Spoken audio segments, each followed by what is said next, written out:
Cleveland. You might also know me from being the only one that showed up for round 2 at Joe Biden's inauguration. And today, first thing I want to tell you is, don't go in there.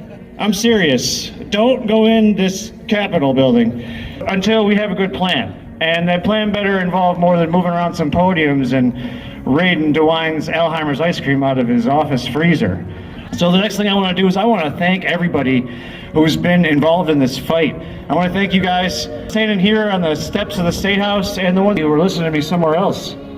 Thank you for just saying no to these mandates. I know that it was costly for some of you. Some of you, it cost you your job and your livelihood, and maybe it cost you the thing that you thought made you who you were. In spite of all the coercion and the incentives and the threats and the marketing and the propaganda, you guys stood strong and you're still out here fighting.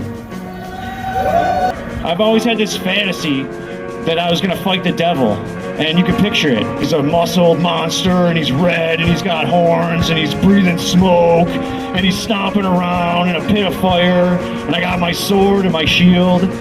But that's not how the devil fights. The devil's gonna send a Muppet on TV that's gonna tell you you're gonna take an injection. The devil is gonna send a miseducated mob.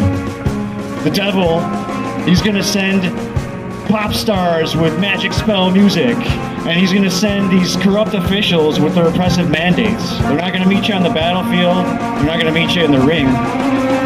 So at this point, survival has depended on doing everything opposite of what these people are saying, these experts are telling them we should do. This is the time to be heroic. In the past, if you've maybe thought it was too risky to be heroic, the time's over, because anything that you had to lose before, these people are trying to take it from you. There's no going back to the way it was before.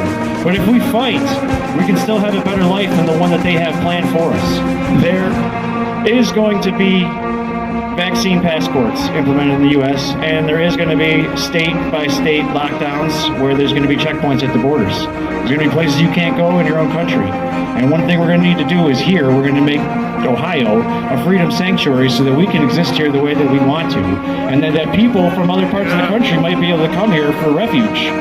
David Howe, FBI. Uh-oh. I'm a friend. It's David Howe. David Howe, FBI. If you have a phone. I didn't know this was going on. I have very limited time.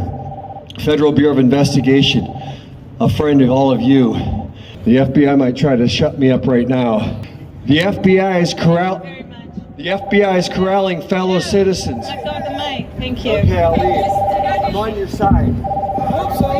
All right, thank you very much. If you're fighting for freedom, I'm with you.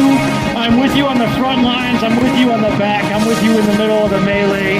I'm with you if we got to escape from a FEMA camp. And I'm with you if we got to confront the UN blue helmets in our streets.